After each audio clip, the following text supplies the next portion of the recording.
क्रांति दिवस भंडारीपुखुरी थाना थाना पालन कर जानी प्रति वर्ष भाई अगस्त 17 तारीख जो आम भंडारीपुखुर महान पुरुष माने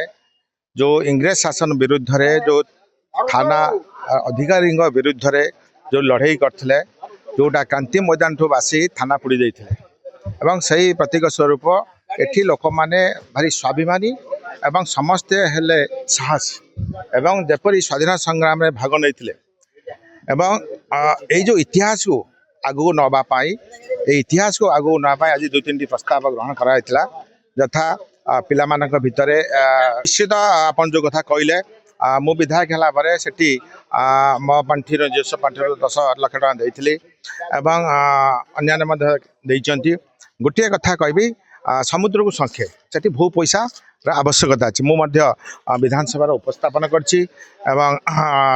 माननीय उपमुख्यमंत्री मतलब लिखिक देछि यार उन्नतीकरण पाई ता सहित जितेबाला हवा कथा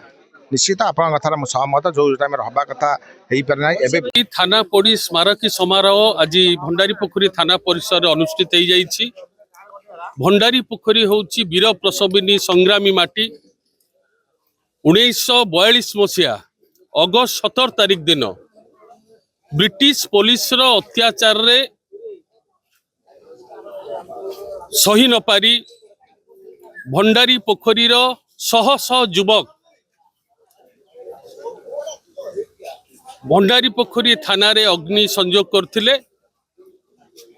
तो महात्मा गांधी जो कर बा मर आह्वान देइथिले 1942 मसीह रे प्रथम आग्नेय प्रतिवाद होता भंडारीपुखुरी माटीरू भंडारीपुखुरी माटीर संग्रामी युवक माने ब्रिटिश शासन प्रतीक